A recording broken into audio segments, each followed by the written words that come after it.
Welcome students. TSMCET 2024 MPC and BiPC స్టూడెంట్స్కి marks versus rank. మీ rank అనేది మీ యొక్క shift base చేసుకొని మీ మార్క్స్ డిఫరెన్స్ అయితే చాలా ఉంటుంది. సో ఎగ్జాక్ట్గా ఇప్పుడు షిఫ్ట్ బేస్ చేసుకొని మీకు వచ్చే మార్క్స్ వల్ల ఎంత ర్యాంక్ వస్తుంది అనేది మీకు ఈ వీడియోలో క్లారిటీగా ఎక్స్ప్లెయిన్ చేస్తాను. మీకు డిస్ప్లే పైన చూపిస్తుంది జేఈ 2024 ప్రతి షిఫ్ట్లో వచ్చిన మార్క్స్కి ఎంత పర్సెంటేజ్ వచ్చిందనేది చూపిస్తున్నాను. ఇది ఎందుకు చూపిస్తున్నాను అనేది మీకు వీడియో ఎండింగ్లో క్లారిటీగా అర్థమైపోతుంది. ఒక్కసారి ఫస్ట్ ఇక్కడ మార్క్స్ చూడండి. ఇది 27, 29, 30, 31 ఫస్ట్ అంటే 5 డేస్లో 10 షిఫ్ట్లో ఎగ్జామ్స్ రాయడం జరిగింది స్టూడెంట్స్. జేఈ ఎగ్జామ్ రాసిన స్టూడెంట్స్ అందరికీ ఇది అర్థమవుతుంది, ఆల్రెడీ తెలిసిపోతుంది. రాయని స్టూడెంట్స్ కూడా అర్థమవ్వాలని చెప్తున్నాను. ఇక్కడ షిఫ్ట్ వైజ్గా ప్రతిరోజు స్టూడెంట్స్ ఎగ్జామ్ రాయడం జరిగింది. వాళ్ళకి ఇండివిజువల్గా వచ్చిన మార్క్స్ ఇక్కడ మీరు ఒక్కసారి 95 ఉంది చూడండి. ఇక్కడ 95 అనేది ఇది పర్సెంటేజ్. ఈ పర్సెంటేజ్ బేస్ చేసుకొని ర్యాంక్స్ ఇస్తారు. 95%కి ఒకే ఎగ్జామ్ జేఈ 2024 ఎగ్జామ్ అయినప్పటికీ ప్రతిరోజు ఇండివిజువల్ షిఫ్ట్లో రాసిన స్టూడెంట్స్కి మార్క్స్ ఎన్ని వచ్చాయి చూడండి. ఎన్ని మార్క్స్ వస్తే ఎంత పర్సెంటేజ్ వచ్చింది? 95%కి 27th రోజు మార్నింగ్ ఎగ్జామ్ రాసిన స్టూడెంట్స్కి 174, ఆఫ్టర్నూన్ 150 మార్క్స్, 29th రోజు 143, 153, 30 రోజు 132, 130, 31st రోజు 114, 104. సో ఇక్కడ చూడండి 104కి కూడా 95% వచ్చింది, 174 కూడా అదే 95% వచ్చింది. ఎందుకు ఇలా వచ్చింది అంటే కనుక నార్మలైజేషన్ ప్రాసెస్ ఉంటుంది. సో ఎంసెట్లో కూడా ఇదే నార్మలైజేషన్ ప్రాసెస్ ఉంటుంది. మన ఎంసెట్ ఎగ్జామ్ కూడా ఎవ్రీడే షిఫ్ట్ వైజ్గా ఎగ్జామ్స్ రాయబోతున్నాం. ఈ షిఫ్ట్ వైజ్ ఎగ్జామ్ రాసిన తర్వాత మనకు కూడా నార్మలైజేషన్ ప్రాసెస్ చేస్తారు. సో మీరు ఎన్ని కరెక్ట్ ఆన్సర్ రాసిందన్న దానికంటే నార్మలైజేషన్ తర్వాత మీకు ఎన్ని మార్క్స్ వచ్చాయన్న దాన్ని బేస్ చేసుకొని మీకు ర్యాంక్స్ అయితే ఇవ్వడం జరుగుతుంది. సో ఇప్పుడు ఈజీ షిఫ్ట్ ఇక్కడ చూస్తే కనుక 95%కి 31st రోజు వచ్చిన ఎగ్జామ్ ఆఫ్టర్నూన్ హార్డ్ షిఫ్ట్. అన్ని షిఫ్ట్లలో హార్డ్ షిఫ్ట్ కాబట్టి 104 మార్క్స్కే 95% వచ్చింది. అందరికంటే easiest shift 27th morning shift కాబట్టి 174 మార్క్స్కే 94% వచ్చింది. సో అలానే ఎంసెట్లో కూడా నార్మలైజేషన్ తర్వాత మీకు ఎన్ని మార్క్స్ వస్తే ఎంత ర్యాంక్ వస్తుంది, 1000, 5000, 10,000. సో అదే మీకు క్లియర్గా ఇన్ డీటెయిల్గా ఎక్స్ప్లెయిన్ చేయబోతున్నాను. కంప్లీట్ గైడెన్స్ కోసం ఛానల్ సబ్స్క్రైబ్ చేసుకొని బెల్ బటన్ అయితే ప్రెస్ చేయండి. ఎంసెట్ సంబంధించి కంప్లీట్ అప్డేట్స్, ప్రిపరేషన్ టిప్స్ కోసం కాలేజ్ దోస్త్ కమ్యూనిటీ వాళ్ళు ఫ్రీగా మీకు గైడెన్స్ ప్రొవైడ్ చేయడం జరుగుతుంది వాట్సాప్లోనే. మీకు డిస్క్రిప్షన్లో లింక్ ఇస్తాను. జస్ట్ మీ నేమ్, మీ కాలేజ్ నేమ్ ఎంటర్ చేస్తే చాలు, ఆటోమేటిక్గా మీరు సెలెక్ట్ చేసుకోవచ్చు ఎంపీసీ బైపీసీ అని. దాంతోపాటు టీఎస్ ఎంసెట్, ఏపీ ఎంసెట్ ఏదైతే అది సెలెక్ట్ చేసుకొని మీకు కావాల్సిన డౌట్స్ కూడా ఇందులో ఫ్రీగా క్లారిఫై చేసుకోవచ్చు. డిస్క్రిప్షన్లో లింక్ ఇచ్చాను. జస్ట్ లింక్ పైన క్లిక్ చేస్తే ఆటోమేటిక్గా వాట్సాప్ ఓపెన్ అవుతుంది. ప్రతి ఒక్కరు యూజ్ చేసుకోండి. సో మనకు ఎంసెట్లో కూడా నార్మలైజేషన్ చేసిన తర్వాత +or-15 మార్క్స్ డిఫరెన్సెస్ వచ్చింది. మనకు మ్యాక్సిమం డిఫరెన్స్ కూడా చూసుకుంటే 16 మార్క్స్ వరకు కూడా డిఫరెన్స్ రావడం జరిగింది స్టూడెంట్స్కి. అంటే ఎగ్జామ్ రాసిన తర్వాత మార్క్స్ కౌంట్ చేసుకుంటే వచ్చిన మార్క్స్కి ఈజీ షిఫ్ట్లో ఉన్న స్టూడెంట్స్కి 16 మార్క్స్ వరకు రిమూవ్ అయ్యాయి. హార్డ్ షిఫ్ట్లో ఉన్న స్టూడెంట్స్కి +16 మార్క్స్ కూడా యాడ్ అవ్వడం జరిగింది. సో ఈ ఇయర్ మనకు ఇంకా లాస్ట్ ఇయర్ కంటే చూసుకుంటే స్టూడెంట్ కౌంట్ ఎక్కువ వచ్చింది కాబట్టి స్టూడెంట్ కౌంట్ ఇంక్రీజ్ అవుతే ఏంటి అని మీరు అనుకోవచ్చు. ఇది చాలా ఇంపార్టెంట్. స్టూడెంట్ కౌంట్ ఇంక్రీజ్ అవుతే నార్మలైజేషన్ చేయడానికి షిఫ్ట్ వేదిగా స్టూడెంట్ కౌంట్ ఎక్కువ అవుతుంది కాబట్టి నార్మలైజేషన్లో మార్క్స్ డిఫరెన్స్ కూడా చాలా డిఫరెన్స్ వచ్చేస్తుంది ఇంకా. సో దానివల్ల మీకు ఇంకా ఎక్కువ డిఫరెన్స్ వస్తుంది. ఇవన్నీ క్యాలిక్యులేట్ చేసిన తర్వాత మీకు ఈ ఇయర్ 2024 సంబంధించి మార్క్స్ వర్సెస్ ర్యాంక్ అక్యురేట్గా ఈజీ, మీడియం, డిఫికల్ట్ షిఫ్ట్ సంబంధించి చెప్పబోతున్నాను.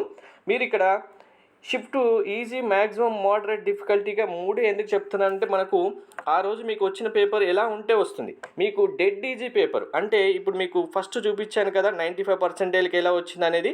అందరికంటే డెడ్ ఈజీ పేపర్ వస్తే కనుక ఇక్కడ మ్యాక్సిమం మార్క్స్ ఇవైతే రావాల్సి ఉంటుంది. మీకు ఎందుకంటే మోడరేట్ పేపర్ వచ్చిందంటే అటు డిఫికల్టీ కాదు, ఈజీ కాదు, కంప్లీట్గా మోడరేట్ పేపర్ అయితే ఇక్కడ ఉన్న మార్క్స్. సో ఇంకా డిఫికల్టీ లెవెల్లో మ్యాక్సిమం డిఫికల్టీ మీకు చూపించాను కదా, 31st రోజు 104 మార్క్స్కి వచ్చాయి. అలా మీకు డిఫికల్టీ, ఈజీ, మోడరేట్ ఉంటే ఎన్ని మార్క్స్ రావాలి. సో ఇందులో ఈ మార్క్స్ అనేవి ఇక్కడ నుంచి ఇక్కడ వరకు ఎన్నైనా ఉండొచ్చు. ఇంకా మోడరేట్ పేపర్ అయితే ఈ మార్క్స్ ప్లస్ ఆర్ మైనస్ అవ్వచ్చు. ఈజీ అయితే కనుక మీకు ఇప్పుడు 1000 బిలో ర్యాంక్ రావాలంటే ఈజీ షిఫ్ట్ అయితే 127 మార్క్స్, మోడరేట్ అయితే 112 మార్క్స్, డిఫికల్టీ అయితే 97 మార్క్స్కే మీకు 1000 బిలో ర్యాంక్ వస్తుంది. సో ఇది మీ షిఫ్ట్ యొక్క ఈజీనెస్ బేస్ చేసుకొని 112 నుంచి 127 వరకు ఏ మార్క్స్ అయినా అవ్వచ్చు.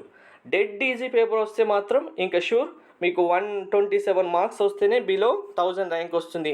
అందరికన్నా డిఫికల్టీ పేపర్స్ షిఫ్ట్లలో మీదే ఇంకా హైయెస్ట్ డిఫికల్టీ పేపర్ అయితే 97 మార్క్స్ దగ్గర మీకు బిలో 1000 ర్యాంక్ వస్తుంది. లేదు అందరికన్నా డిఫికల్టీ కాదు, డిఫికల్టీ లెవెల్లో మనకు సెకండ్లో ఉన్నారు, డిఫికల్టీలో థర్డ్లో ఉన్నారు అనుకంటే మీకు 97 అనే కాదు 105 దగ్గర కూడా మీకు బిలో 1000 ర్యాంక్ రావచ్చు. కాబట్టి ఇక్కడ మీకు మినిమం లోయెస్ట్ నుంచి మ్యాక్సిమం హైయెస్ట్ వరకు కంప్లీట్గా మార్క్స్ అనేది చెప్తున్నాను. ఈ రేంజ్లో మీకు మార్క్స్ ఎక్కడ వచ్చినా కానీ మీకు బిలో 1000 ర్యాంక్ మీ షిఫ్ట్ బేస్ చేసుకొని ఉంటుంది. సో అందరూ క్లారిటీగా అర్థమైంది కదా. మినిమం, ఈజీ, తర్వాత మ్యాక్సిమం డిఫికల్టీ వరకు ఎన్ని మార్క్స్ రావాలనేది ఇది. ఇందులో ఏ మార్క్స్ రేంజ్లో వచ్చినా మీ షిఫ్ట్ బేస్ చేసుకొని ఈ ర్యాంక్స్ అయితే రావడానికి ఛాన్స్ ఉంటుంది. బిలో 2000 ర్యాంక్ అయితే ఈజీ మ్యాక్సిమం మీకు 118 మార్క్స్ వరకు, మోడరేట్ అయితే 103, డిఫికల్టీ మ్యాక్సిమం డిఫికల్టీ ఉంటే కనుక ఇంకా మీకు మినిమం మార్క్స్ 88 దగ్గర కూడా బిలో 2000 ర్యాంక్ వస్తుంది. 3000 ర్యాంక్ అంటే 109, moderate 94, difficulty 79 marks. Below 5000 rank 101, 86, 71 marks. So ఇలా మార్క్స్ అనేవి చాలా డిఫరెన్స్ అయితే వస్తాయి. నార్మలైజేషన్ చేసిన తర్వాత ఈ స్టూడెంట్స్ కౌంట్ కూడా ఎక్కువ ఉంది కాబట్టి మీ target below 10,000 rank very important. అందరు స్టూడెంట్స్కి బిలో 10,000 అనేది 92 marks, 77 marks, 62 marks. Easy dead easy paper అయితే 92, మోడరేట్ అయితే 77, ఇంకా అందరికన్నా డిఫికల్టీ పేపర్ వస్తే 62 marks. Below 20,000 81, 66, 51 marks. Below 30,000 74, 59, 44 marks. Below 40,000 72, 57, 42 marks. Below 50,000 ఇంకా బిలో 60,000 కనుక చూసుకుంటే చూడండి ఇక్కడ బిలో 60,000 67 మార్క్స్, 52 మార్క్స్, 37 మార్క్స్. మరి ఇక్కడ ఎంసెట్లో క్వాలిఫై అవ్వాలంటే 40 మార్క్స్ రావాలి కదా. ఈ 39, 37, 35 మార్క్స్కి ఎందుకు వస్తున్నారంటే సో మీరు ఎగ్జామ్ రాస్తారు, డిఫికల్టీ పేపర్ ఎగ్జామ్ రాస్తారు. రాసిన తర్వాత మీరు కౌంట్ చేసుకున్నప్పుడు ఆన్సర్ షీట్ రిలీజ్ చేస్తారు కదా, అందులో మీరు ఎన్ని కరెక్ట్ రాశారనేది కౌంట్ చేసుకుంటారు. సో ఈ మార్క్స్ కౌంట్ చేసుకున్న తర్వాత దీన్ని నార్మలైజేషన్ చేస్తారు కదా. మీ షిఫ్ట్ డిఫికల్టీ కాబట్టి నార్మలైజేషన్ చేసిన వెంటనే ఏమవుతుంది, మీ మార్క్స్ అనేవి 1 to 15 మీ షిఫ్ట్ బేస్ చేసుకొని, మీ సబ్జెక్ట్ బేస్ చేసుకొని 1 to 15 వరకు మీకు ఎన్ని మార్క్స్ అయినా యాడ్ అవ్వచ్చు.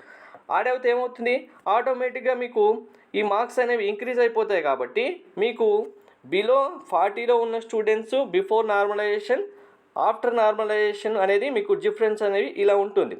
మీకు డిఫికల్టీ షిఫ్ట్ అందరికన్నా డెడ్ డిఫికల్టీ వచ్చింది, అందరికన్నా మోస్ట్ డిఫికల్టీ పేపర్ వచ్చింది.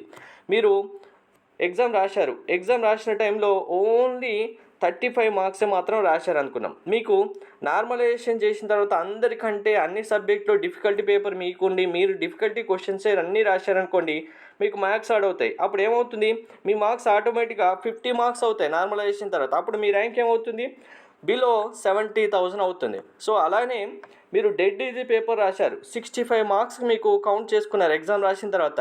మీరు అందరికన్నా డెడ్ ఈజీ అన్ని డెడ్ ఈజీ క్వశ్చన్సే రాశారనుకోండి, మీకు నార్మలైజేషన్ చేసినప్పుడు సబ్జెక్ట్ వైజ్గా ఇలా ఇండివిజువల్ సబ్జెక్ట్ వైజ్గా ఉంటుంది, ఓవరాల్ కౌంట్ చేసుకున్నప్పుడు ఉంటుంది. కాబట్టి డిఫరెన్స్ చాలా మారిపోతుంది. మీకు 65 మార్క్స్ బిఫోర్ నార్మలైజేషన్ ఉందనుకోండి, నార్మలైజేషన్ చేసిన తర్వాత మీ మార్క్స్ 50కే పడిపోవచ్చు. అప్పుడు కూడా మీకు బిలో 70,000 ర్యాంక్ వరకే ఉంటుంది.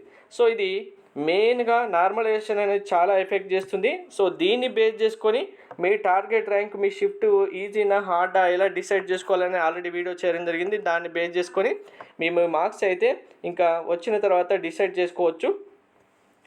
ఎగ్జామ్ వెళ్ళడానికంటే ముందే మీ టార్గెట్ సెట్ చేసుకొని ఇన్ని మార్క్స్ వచ్చేలాగా ప్రతి ఒక్కరు ట్రై చేయండి. 1 lakh కనుక చూసుకుంటే 62, 47, 32. సో 32 తర్వాత కూడా ఎందుకు వస్తుందంటే ఇది before normalization marks. After normalization ఇది 47 అవ్వచ్చు, 46 అవ్వచ్చు, 40 అవ్వచ్చు. సో ఇక్కడ చూడండి క్లియర్గా. మీకు 32 మోస్ట్ డిఫికల్టీ కాకపోయినా మీకు డిఫికల్టీలో సెకండ్ లెవెల్ అనుకోండి, మీకు మార్క్స్ యాడ్ చేసినప్పుడు మీకు 48 అవుతే కనుక 90,000 అవుతుంది, 49 అయితే ఒక 80,000 అవుతుంది, అదే 50 అవుతే కనుక బిలో 70,000 అవుతుంది. సో అది డిఫికల్టీ లెవెల్ బేస్ చేసుకొని మీ మీ మార్క్స్ అయితే రావడం జరుగుతుంది. ఆఫ్టర్ నార్మలైజేషన్ దాన్ని బేస్ చేసుకొని మీకు ర్యాంక్స్ ఇస్తారు. ఇంత చేంజెస్ ఉంటాయి కాబట్టి దీనికి తగ్గట్టుగానే అందరూ ఎగ్జామ్ రాయడానికి ట్రై చేయండి. అందరికీ all the best. Thank you.